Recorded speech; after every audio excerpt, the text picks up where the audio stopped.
Hey everybody, thanks for stopping by. I'm BATTMURK, the metal cartoonist, comic creator for 10 years now, independent comic creator, and that's the whole point of this channel, is talking about making comics and giving you guys some nuggets and some shortcuts. No matter what I tell you though, there's never going to be any shortcuts. Everyone's going to have to get out there and grind, especially if you're doing it the traditional way, not using AI and whatnot. But this video right here is about your own space.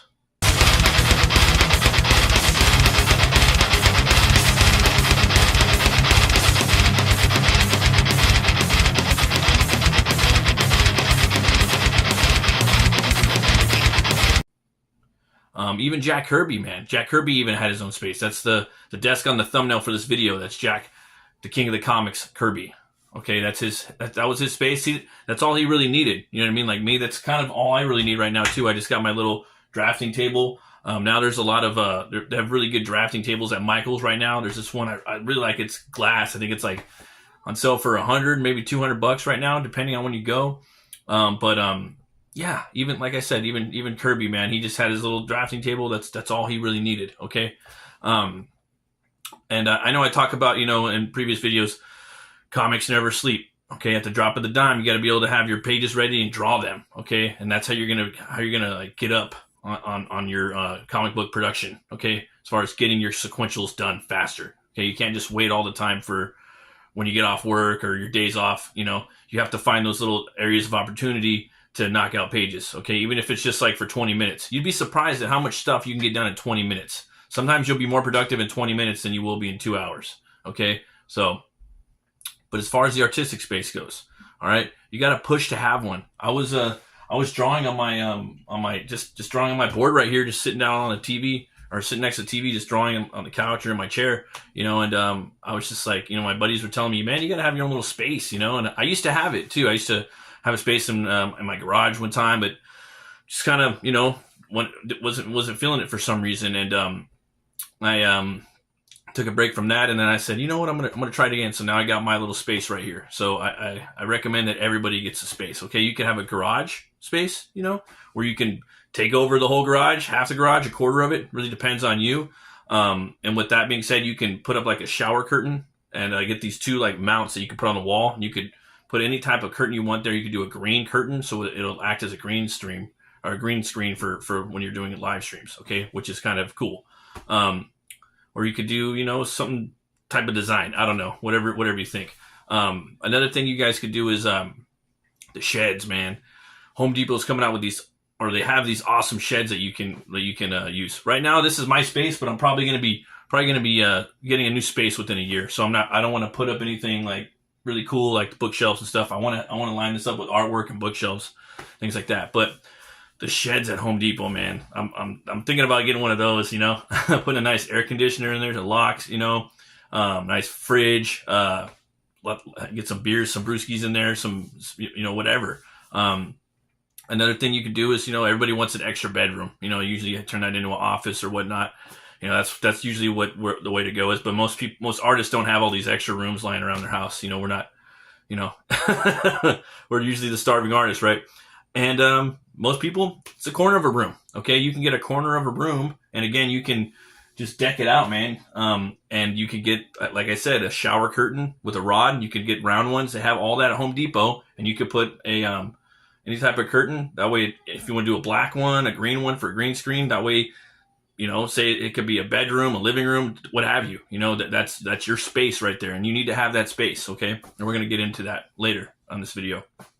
So once you have your space all set up, you're gonna need to set up a StreamYard or a streaming service to do like your live streams for that space. So you can have all that, your art studio and your live stream studio, okay, for your channel. Like say if you're gonna do YouTube or something other than YouTube, there's a bunch of different things you can do now. But StreamYard, that's what I use. They have a built-in green screen already. So you can just take like an image. I took one of my, the Hellbinger from Hell War. Okay, the beast that Hell War turns into. I put that as my background. So I have that up there right now. So I'm kind of promoting my art in the background, but I'm talking, So I think that's really cool. I think that's a good way to do it. But you just got to have your artistic creative space, guys. Okay.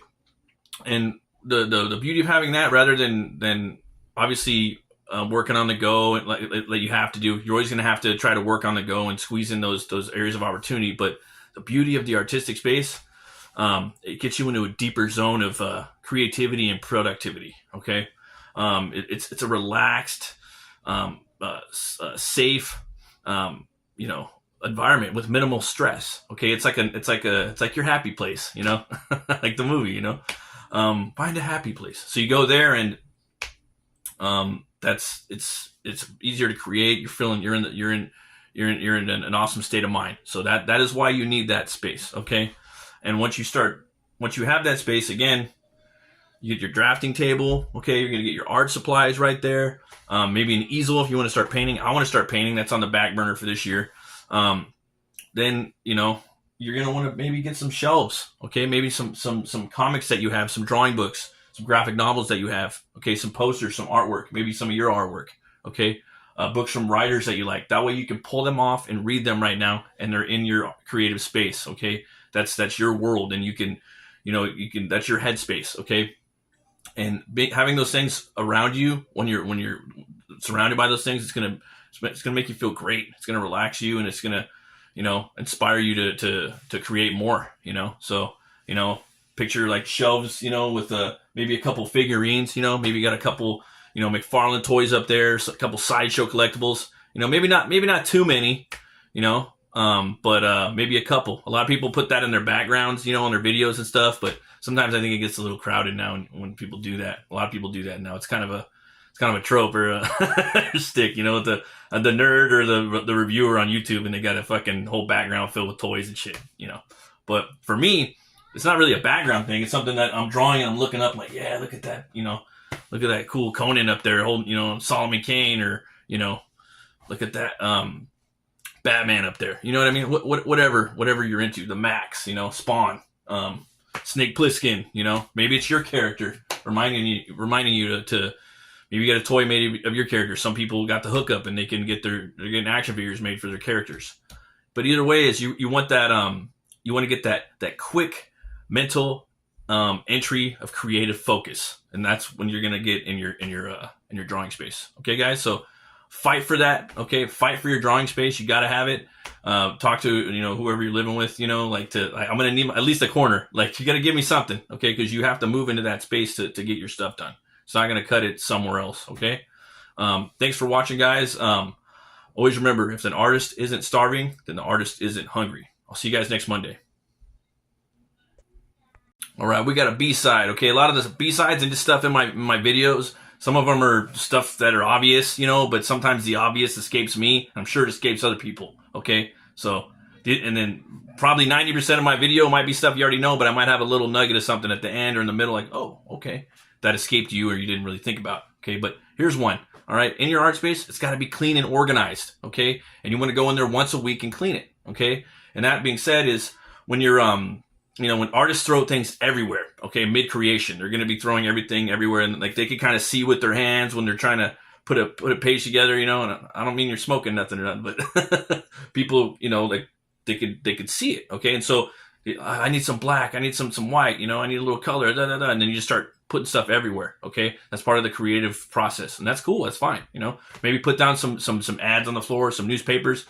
Newspapers don't really come around that much. Now you get coupons. Maybe throw some coupons on the floor. That way the ink can splat down there, or the paint, or what have you. Okay. But every week, clean it up. Okay. Because you're going to want it to be nice and organized. That way you don't waste any time, your precious time that you do not have, looking for the right pen, the right nib, the right brush, the right whiteout, the right stencil, the right pencil, the right ruler. Okay. That's it, guys. All right.